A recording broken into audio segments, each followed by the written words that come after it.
Hello, my name is BJ Paris. Welcome to Tapping Into His Treasures.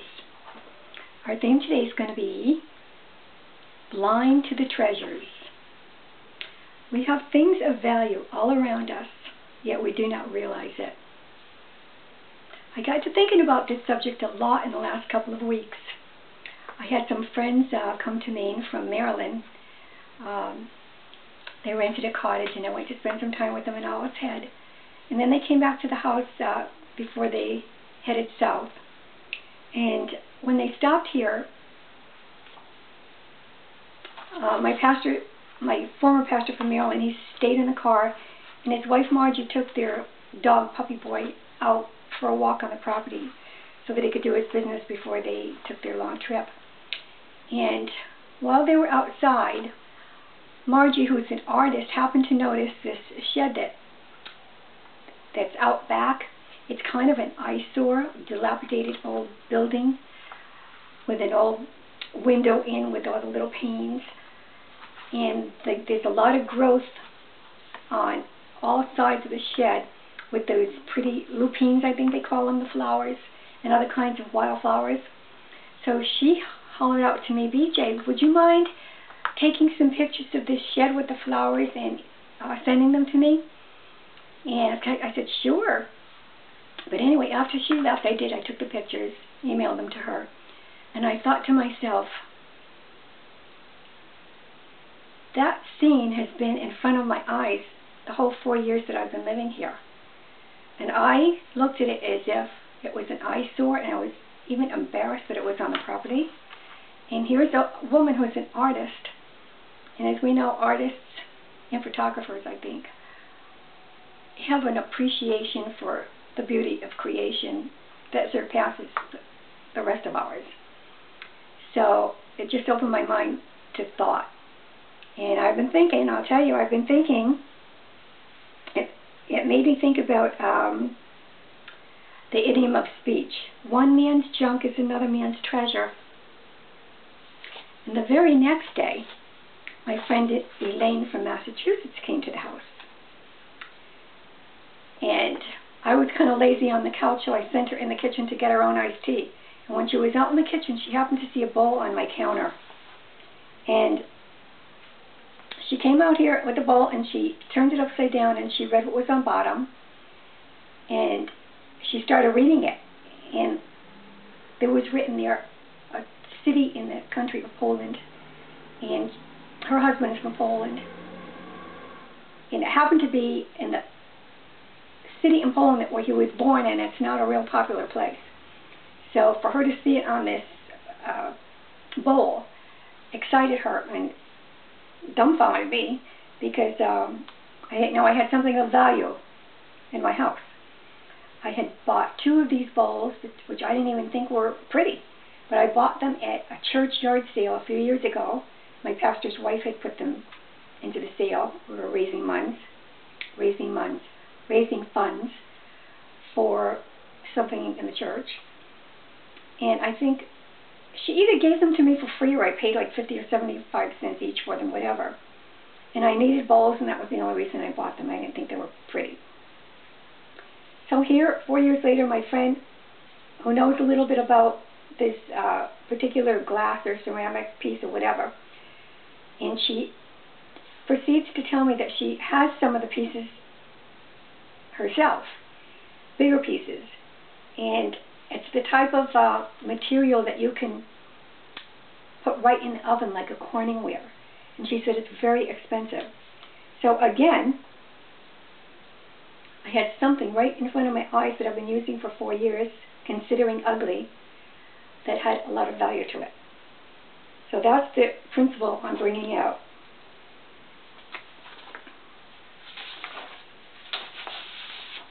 Oh, yes, so I gave her one of the bowls. I was so thrilled that she had pointed out to me that I gave her one. And I have one left, and I'm giving it to my pastor's wife because I want her to have it. And so it is with God in the Bible. There are so many treasures in the Bible and in God that we just don't realize are there. And we need to stop and think of these things often. Salvation, the Holy Spirit, the body of Christ. Jesus' heart of compassion for the crippled and the sick and the maimed. How he gives us in his word a guideline of how to live. The Psalms and the Proverbs, God's promises, wisdom, everything that he gives to us and everything that he is to us. We should not take these things for granted. We should have a fresh appreciation for them every day. Now back to some of the examples of not knowing the things of value that are in our midst. These are separate from the Bible, just to emphasize a point. I used to set up a lot of yard sales at a flea market and stuff like that. Flea markets, yard sales, just because we accumulate so much and you have to get rid of it. So I remember having this beautiful, again it was a bowl, and to me it was kind of ugly looking. I just wasn't into it. It was glass. And also I had a piece of jewelry that wasn't my style. And these were two separate incidents. First of all, it was the jewelry. We were raising money for the children in the 5th grade class at Freeport to take a trip overseas, which never materialized. But I was just selling whatever I could to make a donation. And these antique dealers come out first thing in the morning. They're there like before the sale even opens up.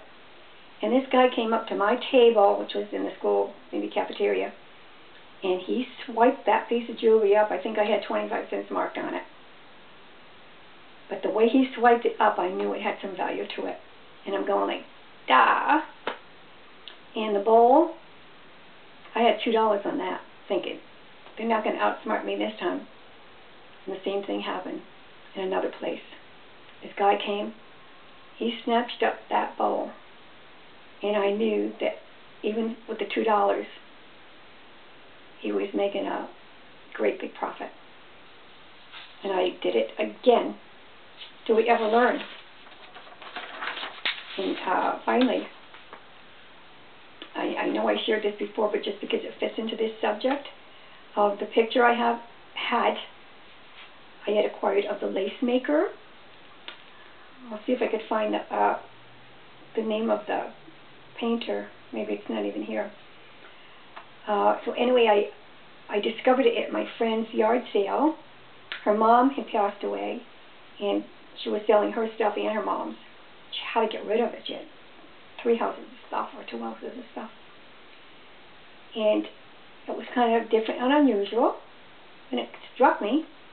So she had $2 on it, and I gave her 5 because it was for a good cause. She said she was sending some of the money to Cuba. And I actually painted the frame to match my bedroom, and I hung it on the wall. And I was taking a picture of the bedroom to send to a friend of mine out of state. We had reconnected after many years, and we were sending photos back and forth.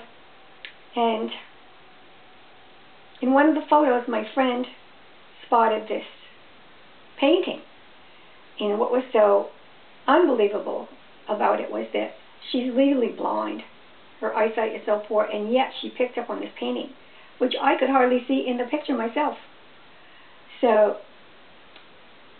she said something cutesy. She referred to the picture as my girl or something like that.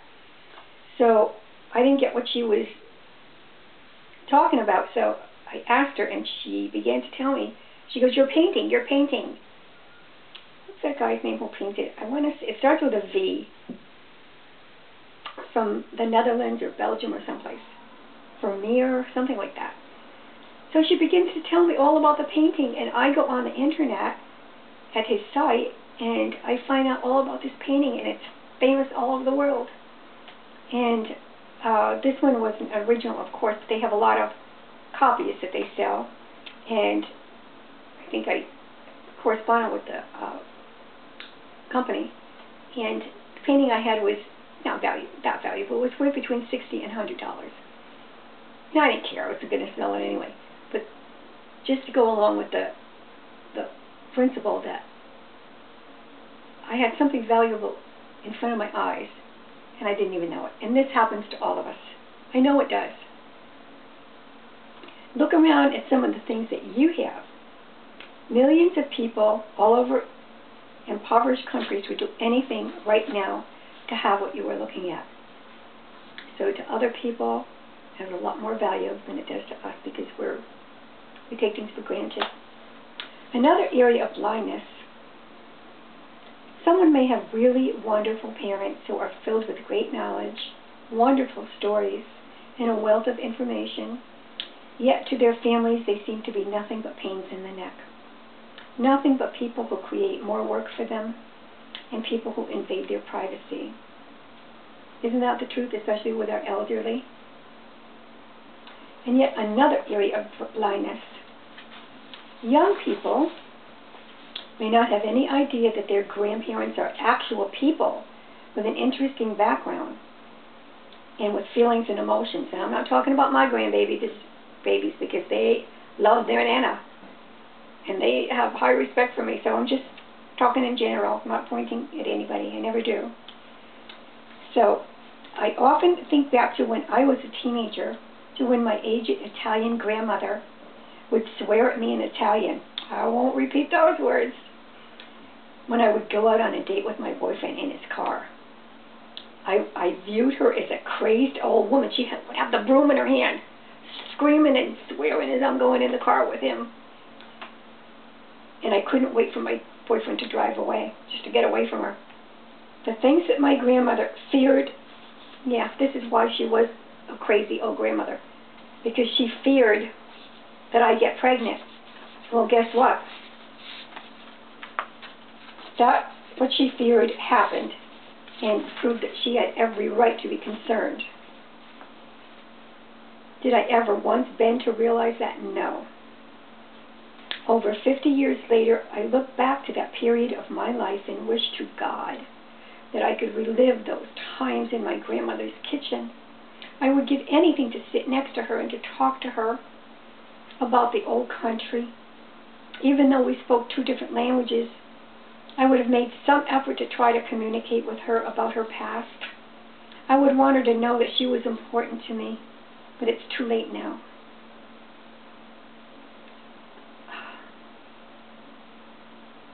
I have here, there's never going to be another chance to express my love. My only hope is that when I get to heaven, that she'll be there and I'll be able to make up for lost time. I'm going to hold her and I'm just not going to let her go for a long time. Our families are treasures. Some may not realize it at times. Think about children dying by the thousands all over the world. You could have been born in a place like that, to a family like that, but you weren't. Thank God for that. Be thankful. As bad a shape as this world is in, it would be 10 times worse were it not for Christians. Christians have impacted the planet, yet non-believers are blind to their good deeds. I wrote down 10 times worse than it is now without Christians. It's got to be 100 times worse. Really. A couple of nice, inspiring stories. And these are groups of Christians and they don't have to be Christians and non-Christians, but it's a beautiful group of people. A group of elderly people in the Bangor, Maine area get up at 3 to 4 o'clock in the morning to go to the Bangor airport to greet returning United States soldiers every time a group arrives there. They may dress in red, white, and blue for the 4th of July. They wave flags and display welcome home and thank you signs. They cheer for them. Some of these old folks are in great pain as they drive to the airport. I know of some whose knees, backs, and necks cause them unbearable pain, and they have been tempted to stay home in bed, but they don't give in to that. They are faithful. God bless them. And how few people in this country know what they're doing, and I'm sure they do it in other states too. And what about the Maine company that makes Christmas wreaths and sends truckloads of thousands of the wreaths to Arlington National Cemetery every year as a goodwill gesture to our fallen servicemen? So many good people bless others daily, and most people are not attuned to the good deeds. Another area of blindness is how deceived people are, especially Americans, as to what is happening in the world. We just don't have the time to pay attention to what's going on all over the world. I watched a movie on, not a movie, but a documentary type movie on Netflix the other day. And the name of it was, if I can say it right, New Yorkers. It focused on a Puerto Rican family living in New York, and I guess the name that they have is New York for New York, New Yorkers for Puerto Ricans, New Yorkers. And it was about a mother who came from Puerto Rico with 5 kids to New York. I forgot what decade it was in. The oldest is the one who turned out all right. I think his name was Robert, and I think he did the film. The second one has been in prison for most of his life. The girls kept getting pregnant over and over and bringing the babies home to mama, the poor woman. And she just broke down. The kids gave her a surprise party. Could have been her 50th, it could have been a milestone. And the oldest was the sweetest teacher in the system. He wrote a poem for her birthday, along with the gifts he got her. And it was a beautiful poem about what a wonderful mother she's been, and came right from the heart.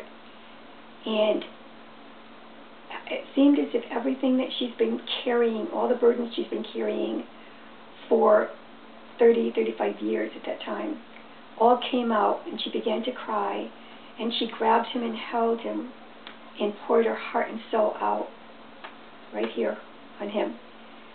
And it was very moving, very touching. And what made me think is, that's just one family. There are thousands of families like this.